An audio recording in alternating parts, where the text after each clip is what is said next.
Imagine losing the love of your life. And just when you're trying to heal, someone online pretends to offer you comfort, only to steal everything you have left.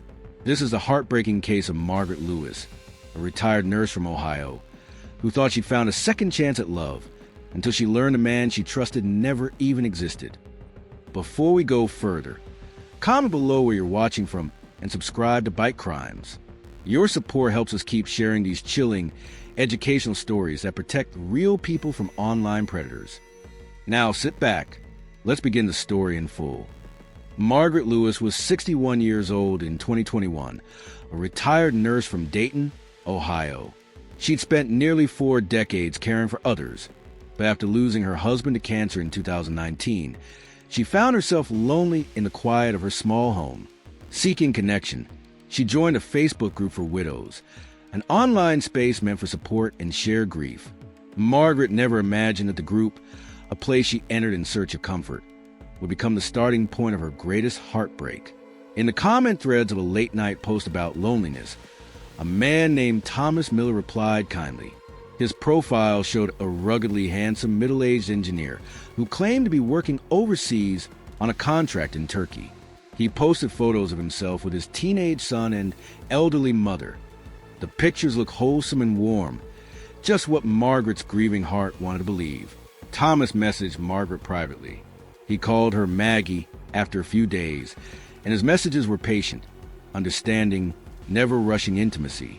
Within a couple weeks, he began calling her every night.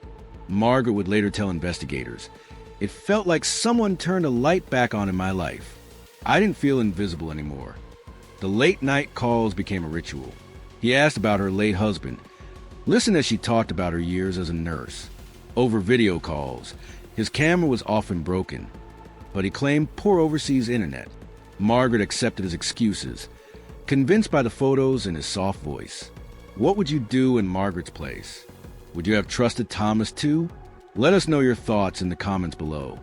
3 weeks after they began talking, Thomas said he needed help. "I'm being reassigned to a project in Texas soon, but I need to process my travel papers. I'm short on $500. I'll pay you back as soon as I'm stateside." Margaret hesitated, but his voice over phone sounded desperate, almost embarrassed. She wired the money. It felt like helping someone she cared for. Soon there was another request, this time for $3,000, claiming his son had suffered a medical emergency. Then came more customs fees, lost equipment, delayed flights. Over the course of 12 months, Margaret wired Thomas over $85,000, her pension, and most of her savings. She stopped seeing friends, certain they wouldn't understand.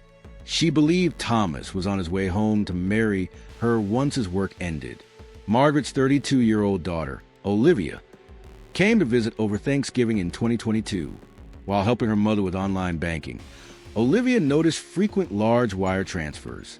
When she confronted her mother, Margaret defended Thomas, insisting he was real. But Olivia noticed red flags, his lack of live video calls, inconsistent stories, and vague details about his work. Desperate, Olivia searched one of Thomas's photos online using a reverse image tool. The picture turned out to be a stock image used in dozens of romance scams. Margaret's world collapsed in a single evening. Olivia urged her mother to contact the FBI's Internet Crime Complaint Center, IC3.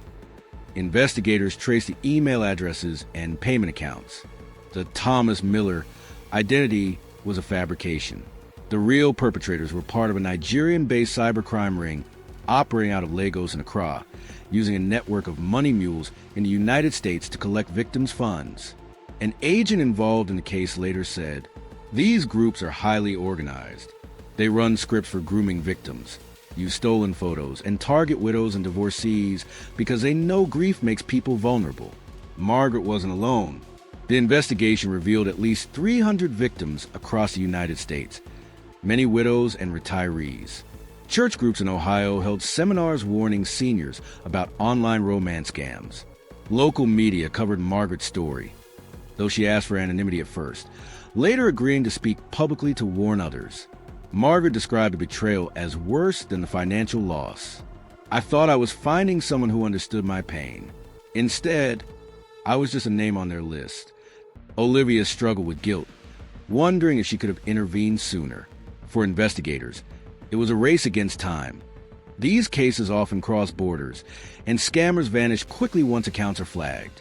In late 2023, U.S. authorities arrested 3 money mules in Georgia and Maryland linked to Margaret's case. The primary scammers remained overseas, but the arrest disrupted the ring's operations. Margaret has since rebuilt slowly, joining a support group for scam victims. She now speaks in webinars about online safety for older adults. Her message is clear. If someone online asks for money, even if they seem kind, pause. Verify. Talk to your family. Don't let loneliness blind you. This case is a stark reminder. Romance scammers prey on grief, loneliness, and trust. In the U.S. alone, the FBI reported over $1 billion loss to romance scams in 2021, with victims often women over 60. Margaret Lewis's story shows how easily hope can be turned into heartbreak, and how important it is to stay vigilant online. Thank you for staying with us till the end of this story. Please like this video, share your thoughts in the comment below, and most importantly, subscribe to BYTE Crimes. Your support keeps us motivated to keep bringing you more chilling, informational, and educational true crime stories that protect our community.